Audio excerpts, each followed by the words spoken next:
पावसाळ्यामध्ये सर्दी खोकल्यापासून लांब ठेवणारी कॅल्शियमने भरपूर अशी आठवड्यातून एकदा तरी प्रत्येकाने खायलाच हवी एवढी ही पौष्टिक भाजी आज आपण ट्राय करणार आहोत.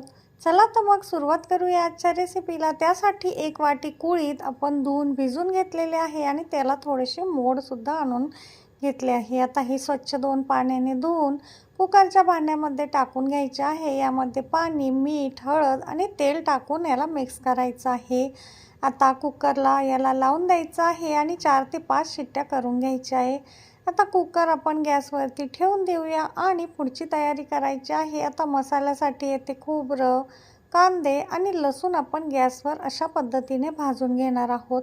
आता अस्सल गावरान चवीची भाजी आज आपण करणार आहोत, त्यामुळे या प्रकारचा आपल्याला मसाला लागणार आहे. आता हे व्यवस्थित असं भाजलं की सर्व एका ताटामध्ये काढून बारीक करून घेतलेलं आहे. यामध्ये आलं, लसूण आणि कोथिंबीर आपण ॲड केलेली आहे.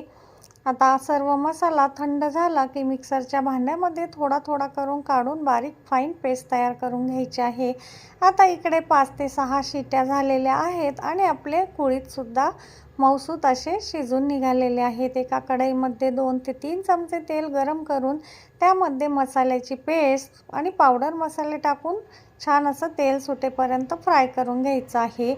आता यामध्ये गरम मसाला, किचन किंग मसाला, धना जिरा पावडर, लाल तिखट आपण टाकून घेतलेले आहे. थोडीशी बारीक चॉप केलेली कोथिंबीर ॲड करायची आहे आणि तेल सुटायला लागलं की यामध्ये आपण शिजवून घेतलेले कुळीथसुद्धा ॲड करून मिक्स करायचे आहे.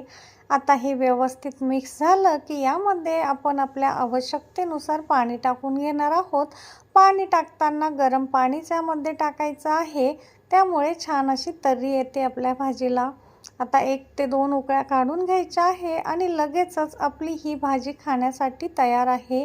भाकरीसोबत, भातासोबत किंवा चपातीसोबत अतिशय टेस्टी अशी लागते. नक्की ट्राय करा. रेसिपी आवडली असेल तर चॅनलला लाईक करा. धन्यवाद.